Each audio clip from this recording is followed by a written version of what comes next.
안녕하세요. 저는 한국법 변호사이고 캐나다 공인이민 컨설턴트인 조영숙입니다. 자, 오늘은 지난 영상에 이어서 미스리프레젠테이션 이슈에 관해서 말씀을 드릴 건데요. 미스리프레젠테이션 규정이 적용될 범위는 어디까지일까요? 강도죄 같은 밝혀지면 바로 입국금지 사유에 해당할 이런 정보만 미스리프레젠테이션 규정이 적용될까요? 아니면 20년쯤 전 주소에 동호수 또는 우편번호 잘못 기재한 경우, 이런 경우에까지 미스리프레젠테이션이 적용이 될까요? 또 고의가 전혀 없었는데 실수로 미스리프레젠테이션이 이루어진 경우에 이런 경우에도 입국금지 사유에 해당이 될까요? 이 미스리프레젠테이션과 관련돼서 이렇게 복잡한 문제들이 생길 수가 있는데, 이 문제들에 대해서 최초로 그 기준을 설정해 준 판례가 있어요. 캐나다 연방대법원이 1974년에 브룩스 사건에서 내린 판결인데요. 이 판결을 보면 이민 절차에서 미스리프레젠테이션이 적용되는 그 기준에 대해서 다음과 같이 정리를 하고 있어요. 내용이 조금 복잡하니까 제가 읽어드릴게요. 자, 입국금지 사유인 미스리프레젠테이션에는 고의가 요건이 아니다. 고의가 아닌 실수 또는 몰라서 한 경우도 미스리프레젠테이션에 해당한다. 두 번째, 미스리프레젠테이션이 적용되는 정보는 입국금지 사유 심사에 직접적이고 결정적인 영향을 미칠 수 있는 정보일 필요는 없다.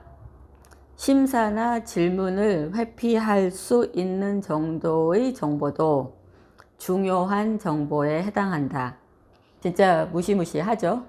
다시 말해서 고의가 없었어도 또는 내용이 아주 중요한 게 아니어도 그 내용을 왜곡하거나 누락한 경우에 미스리프레젠테이션에 해당한다 라고 정리를 한 거예요. 자, 현행 이민법 40조는 이 판결이 나오고 난 이후에 그 내용을 정리해서 법조문으로 규정을 해놓고 있는 거예요. 이 판례의 내용하고 캐나다 이민법 40조 규정 원문을 설명란에 첨부해 놓을 테니까 궁금하신 분들은 들어가서 한번 확인해 보시고요. 그 40조 규정을 정리를 해보면 미스리프레젠테이션이 적용되어서 입국 금지되려면 숨기거나 또는 왜곡한 정보가 적어도 이민국 직원의 잘못된 판단을 유도할 가능성이 있을 정도로 중요하고 관련된 것이어야 한다는 거예요. 자, 이 부분은 영어로 보통 materiality and relevancy 라고 하는데요. 미스리프레젠테이션을 판단할 때 기준이 되는 거예요. 자, 그럼 한국 분들에게 가장 흔한 미스리프레젠테이션 사유, 범죄 기록에 관련해서 얘기를 해볼게요. 자, 과거 범죄 기록은 material and relevant 한 정보일까요? 과거 범죄 기록은 입국금지 사유에 해당할 가능성이 상당히 높잖아요. 그래서 당연히 material하고 relevant 한 거예요.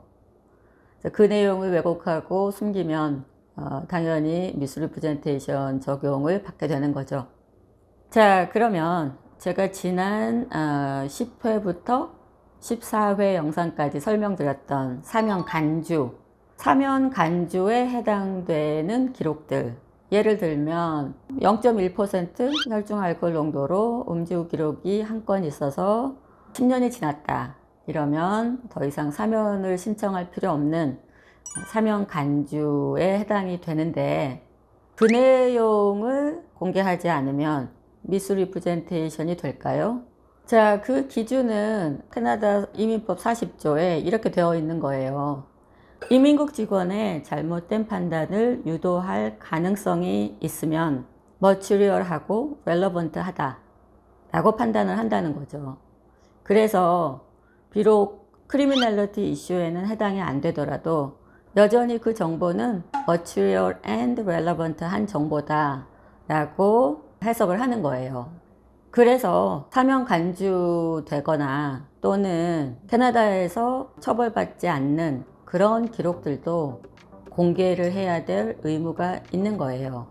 자, 오늘은 여기까지 하고요. 다음 영상에서는 좀 더 구체적으로 미스리프레젠테이션 이슈가 어떻게 적용이 되었는지 살펴보도록 하겠습니다.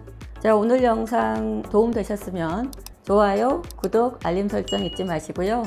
댓글도 다시고 공유도 많이 해주세요. 감사합니다. 안녕.